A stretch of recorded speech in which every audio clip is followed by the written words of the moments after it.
We know you're fascinated by true crime. But how often do you get to hear from the survivors in their own words? I'm Jamie Beebe. And I'm Jake Deptula.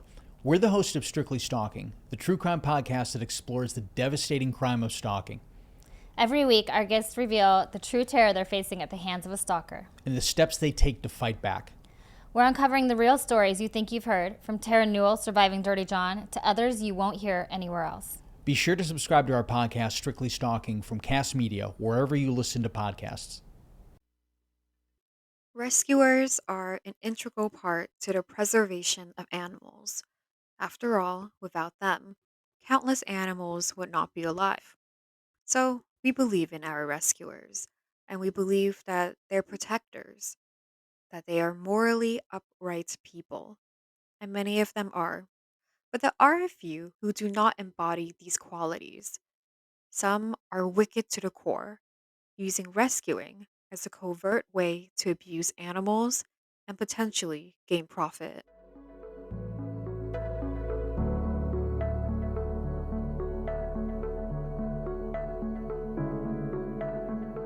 I'm your host, Hepburn, and you're listening to the Voiceless Speak Forever podcast, a true crime podcast dedicated to exposing the many misdeeds and abuses done to animals. And every week, I'll be covering a new animal abuse case. Today, we'll be covering part one of the case of Christine Corson, the owner of Little Miracle Rabbit Rescue, who was a rabbit hoarder and a presumed swindler. Much of the story will feature direct accounts from people who had come into contact with Chris Corson in one way or another. Their words are enough to convey to you what happened at Little Miracle Rabbit Rescue. Christine Corson started Little Miracle Rabbit Rescue in 2000 in Voorhees, New Jersey. Like anyone new to something, she reached out to someone more seasoned to guide her. And luckily for her, she found an experienced rabbit rescuer who was more than happy to assist her. Her and other interviews will be interspersed with commentary. Chris Corson contacted me and said she wanted to start a rabbit rescue. Through many emails and phone conversations, I told her what she needed to do.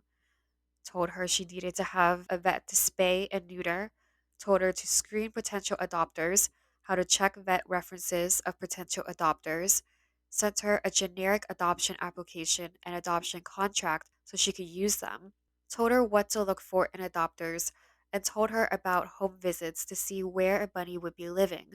Of course, that was pre COVID, when you could do home visits. Told her how to follow up with adopters to make sure everything was going well. Told her what I supply to new owners when they adopt so they would have proper food and place to keep a rabbit. For example, playpen, bowls, lure box, hay, and pellets. And I told her she could contact me with any questions she had. But what seemed like a promising start soon turned dark. Maybe this was foreshadowed by the fact that she registered Little Miracles as an animal artificial insemination business instead of a rescue. In other words, she wanted to be a breeder, but when that didn't work out, she decided to turn Little Miracles to a rescue. By the time she converted to rescuing, it was possible that she realized she could make money off of these rabbits and would need more bunnies to do it. This would, at least, explain the inexplicable reason why she kept getting more and more rabbits. Everything was fine for a few months until she started taking in more and more rabbits with no place to keep them.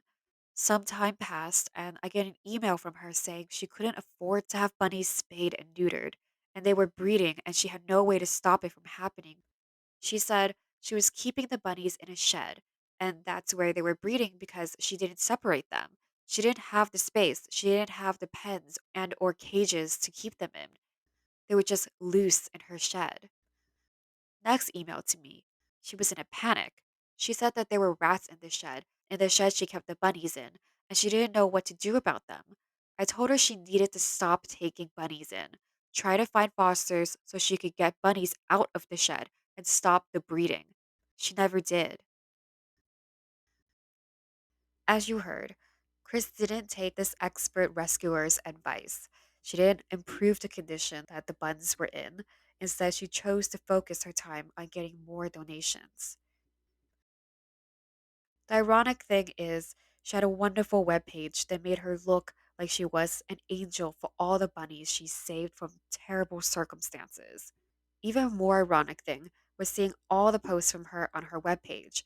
She was constantly doing fundraising and wanted money for, are you ready for this?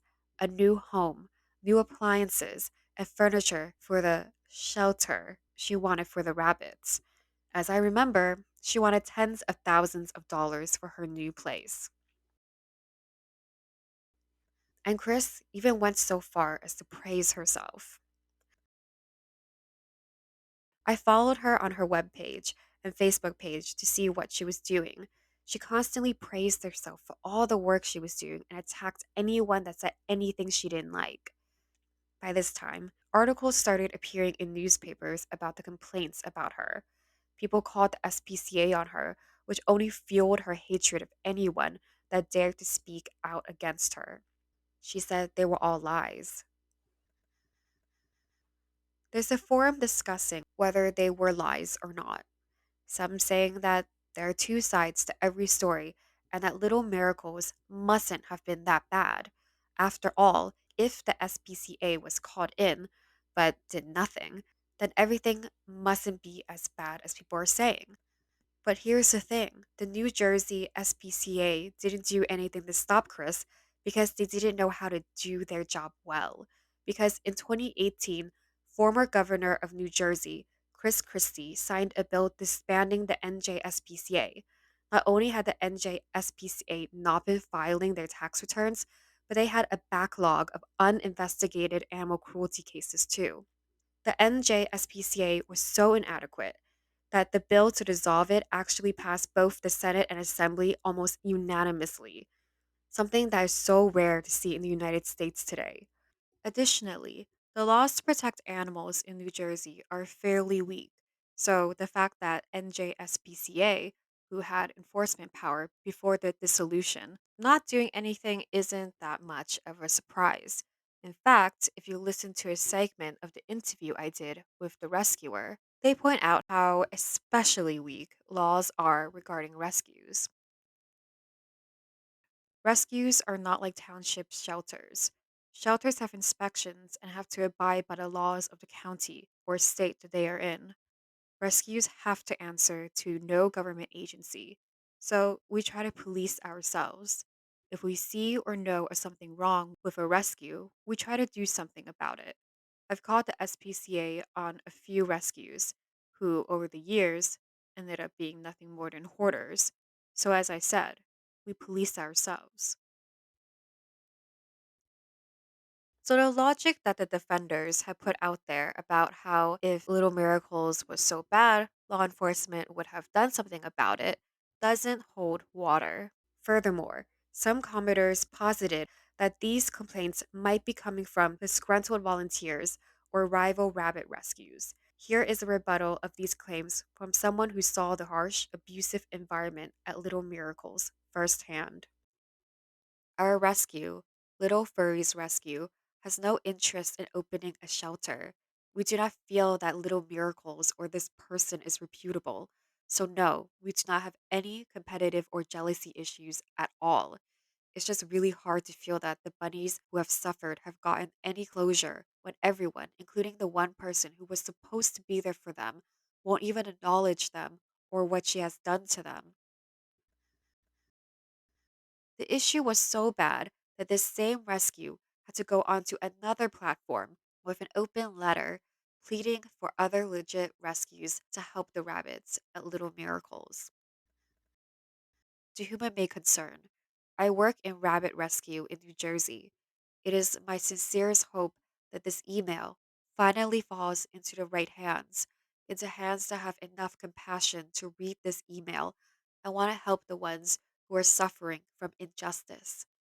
In advance, I apologize for the length of this email, but I think it is very important that my story be told in light of recent situation. Some years ago in New Jersey, A girl who called herself Chris Corson, director of Little Miracles Rabbit Rescue, then based out of Voorhees, New Jersey, in her parents' home, contacted me for help. She had told me that she had to temporarily go to Florida and asked me to take in several of her rabbits. When I took the rabbits in, I was not prepared for the condition they came to me in. All of the rabbits she brought to me had a massive amount of fleas, were too thin, and were sneezing and obviously ill. Their bottoms and feet were raw and filthy as well. A few weeks later, I received an email from several people asking me if I could take more rabbits from the Corson home because there were several complaints from different people and the condition of the rabbits that were coming out of the Corson home. There were also complaints that Miss Corson was taking donations allegedly to pay for the care of those rabbits. But none of the rabbits were being cared for or receiving any medical attention whatsoever. Many people had called their local animal control, and nothing was done about it because the local animal control did not at the time facilitate small animals. So, when nothing was done, I decided to step in and see what I could do. Chris Corson had left for Florida and not returned, leaving the rabbits in the care of her parents. Myself and a volunteer of mine both established a sort of friendship with Chris's mom so she would give us access to the rabbits. Unfortunately, we were never able to take pictures because Chris's mom never let us out of her sight for even a moment. But what we saw was appalling. There were literally over 350 rabbits on the Corson property. Each room that contained rabbits were very small cages, stacked from the floor almost to the ceiling, full of rabbits. There was a shed with a broken air conditioner that housed so many rabbits you couldn't get more than a foot inside the door. Every day we went to remove rabbits and transport them to other rescues and foster homes, clean cages, and try to treat sick rabbits. Each cage had a litter pan that was filled with what looked like black dirt but was feces, and the litter pan itself was chewed down to just a flat bottom because the rabbits were never out of their tiny cages, so they were extremely bored. The fleas in the home itself were so bad that a volunteer and I had to wear long clothing in the middle of summer to keep them from covering our legs and arms with bites. The rabbits we removed from there had a variety of problems: severe head tilts from ear infections gone untreated, urine sludge from improper diet, sore hocks, lethargy from fleas, and the most common problem, sneezing blood. Animal control did show up to the Corson home in the middle of us removing the rabbits once, took pictures, and left. But since they didn't get a warrant, Chris had told her mother to only give them access to a few of the rooms that she kept rabbits in.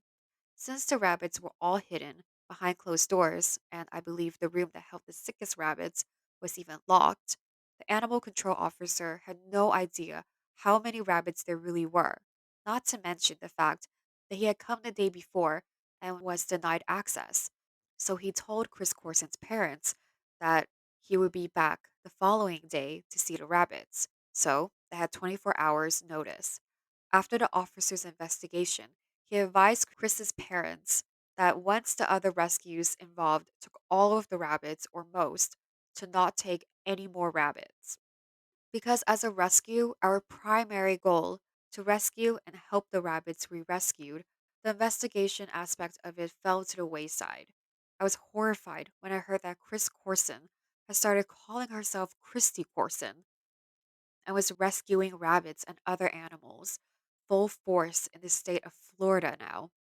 Through networks, I started hearing more and more stories of how she was not caring for the rabbits and how she was collecting donations, but the money was not accounted for, and animals were once again not getting the medical care they needed. It is even more shocking to learn that Christy Corson is an officer of the law, but she is often seen on message boards using her influence as an officer to intimidate people who complain about the lack of care the animals are receiving and the way she is spending money she raises as donations. She brags about her position with the Charlotte County Sheriff's Office in Florida anytime trouble comes her way. Besides that, when she was in New Jersey, she claimed to have her 501c3 nonprofit status with the IRS when in fact she never did. Recently, I sent out several requests for the Charlotte County Sheriff's Department to look into the deputy Christy Corson's rescue and in turn did not receive a return email. Instead, all I received is direct threats from Miss Corson herself for, quote, ratting her out to her boss. And I was told that her boss told her just to be more careful in the future. Even though there are many witness accounts from now and back when she lived in New Jersey, documentations and even videos and pictures that prove that Christy is still neglecting the animals in her care, nothing is being done to help the animals who are suffering. We were told that the local animal control would not do an investigation because Miss Corson is a police officer. I can personally provide many, many names and other information from other bystanders as well. If you do research on animal hoarding and the collecting of animals to make a profit, you will see that many of the cases involve high profile people, people who have earned respect in the community. They are usually smart and very manipulative.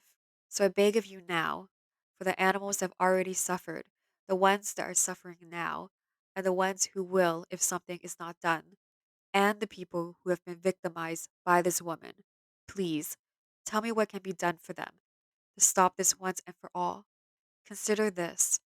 What if it were your pet you had to turn over to this rescue? What if it were your hard earned money being spent improperly? So I know what you're thinking. Aside from this being truly a really long message, how can we trust this person's observations, statements, and experiences with little miracles? They really could just be slandering little miracles, but I do trust it because I've spoken to a few people who did, in fact, have contact with Chris and Little Miracles, and I believe their statements about her and the way she ran her rescue. These people I interviewed are reputable. They are rescuers and or volunteers, and one who will be more prominently featured on next week's episode is a witness who worked with Chris and played major roles at Little Miracles, New Jersey. And much of what she stated mirrored what this person has said. In any case, there's a lot to unpack in this message. Here are some of the key takeaways I took from her letter. First, Chris Corson's change from Chris to Christy suggested that she knew what she was doing in regards to the rabbits was wrong and needed the new alias of Christy to distance herself from the actions of Chris in New Jersey, who was hoarding rabbits and apparently misappropriating funds, even though Christy in Florida would end up being accused of the same things. Additionally, the transition from Chris to Christy might have also served as a way for her to be less findable from the people who knew her in New Jersey. Second, it stated that Little Miracles was not actually a nonprofit. However, at this point in time, because Little Miracles is now defunct, it's hard to verify this statement, but hopefully we will get a little more insight on this matter in the second episode from an interview I conducted with a former volunteer at Little Miracles. Third, Chris did not have an issue abusing her power as an officer of the law, using it as a scare tactic to silence those who disapproved of her negligent and abusive actions toward the rabbits. And finally, she was able to get away with animal hoarding and negligence for so long because of the blue wall of silence. She possibly knew that the code of officers not ratting out other officers would most likely protect her. Therefore, it was possible she felt impervious and entitled to impunity. As a result of her hoarding and egotistical nature, so many buns suffered because she could not take care of all of them. Another rescue, a legit rescue aside from little furries, had to take in 15 of her rabbits. All of the 15 rabbits arrived with mild to serious health issues, were severely underweight, and were malnourished. These bunnies were also severely depressed. The five volunteers who helped this person were so overcome with sorrow for the buns that they cried quietly as they tended to the rabbits. One rabbit died the next day because of malocclusion, or due to the rabbit's upper and lower teeth being misaligned. Misalignment is very dangerous for rabbits because It makes it very difficult for them to eat the hay and other food needed to grind down their teeth that are always growing, which leads to overgrowth of the top and bottom teeth, a very dangerous situation that can lead to jaw infection. When a bunny can't eat comfortably, they will eventually stop eating altogether. And if rabbits stop eating for even a day or two, they will begin losing weight, develop a digestive disorder, and become very sick. Obviously, this can all lead to death. And this was what happened to this poor rabbit. Had she been given the proper treatment of regular vet visits and teeth trimmings, she most likely would have survived. She didn't have to live such a painful life, but she did because of Chris's blatant disregard for the health of the rabbits. Because of the overwhelming number of rabbits who needed help, the same rescue contacted a shelter as far away as Delaware to rehome 30 rabbits. It was reported by this person that at least 7 volunteers of Little Miracles Rabbit Rescue said that the rabbit death rate there was very high. As you heard, the complaints continued to build up against her, so she decided to move to North Point, Florida. In 2003, she and her family packed up their bags and fled. In North Point, Florida, the cycle of hoarding, maltreating bunnies, and alleged scamming continued. An ex volunteer of Little Miracles who directly works with Chris in Florida confirmed this.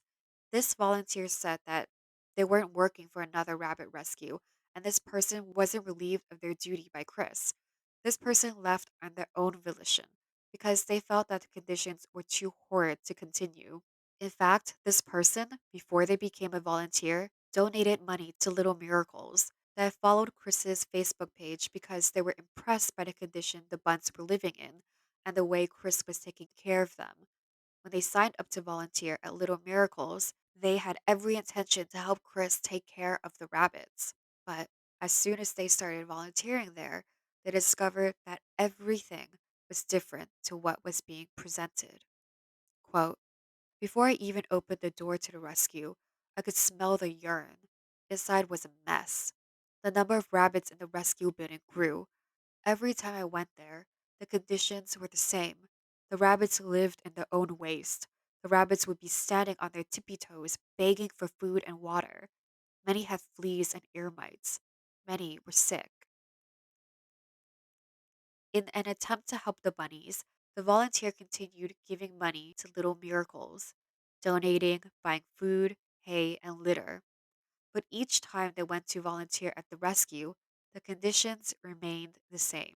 Even when Chris was in Florida, she was still running the rescue in New Jersey with the help of her parents. I spoke to a person who first came into contact with Little Miracles, New Jersey, when she adopted her first rabbit from them in 2004. She would later go on to adopt 2 more rabbits in 2005 and 2007. Since Christy had already moved to Florida at this point, she got her rabbits from Chris's parents' home. Like their daughter, they didn't keep the rabbits in the best conditions either. Cages filled the bottom level of their split level home, and their home smelled putrid from the inability to maintain a clean environment for the rabbits. The witness was disturbed by the conditions of the home, but she gave Christie's mom the benefit of the doubt and was sympathetic towards her. She thought perhaps the mother was just overwhelmed with so many rabbits and so could not keep up with the feeding or cleaning. And this might have been true. Maybe Chris's mom did care about the rabbits and was trying harder than her daughter to keep up appearances. Next week, we'll finish up with the inevitable downfall of Chris Corson and Little Miracles Rabbit Rescue. Before we go, I want to thank the person who told me about Little Miracles and who suggested I do a story on it. And I want to thank the people I interviewed for part one for telling us about the experience with Chris. And I want to thank the podcast Strictly Stalking for agreeing to do a little crossover promotion with VSF. VSF is a very small podcast, and to be given a mention by a much bigger podcast means the world to me. At the moment, the cross promotion for VSF on Strictly Stalking is scheduled for April 1st. But of course, before then, please give them a listen. And finally, I want to remind you guys that if you want to support VSF. Please tell anyone about this podcast. Subscribe, and if you are listening on Apple, please review. It helps with visibility and just letting people know you like the podcast. Also, if you have any stories you want me to share, or you just have a story you want to share, please email me at vsf.official.podcast@gmail.com and come visit VSF on its Instagram page, the VSF.official. Until next Wednesday, toodles!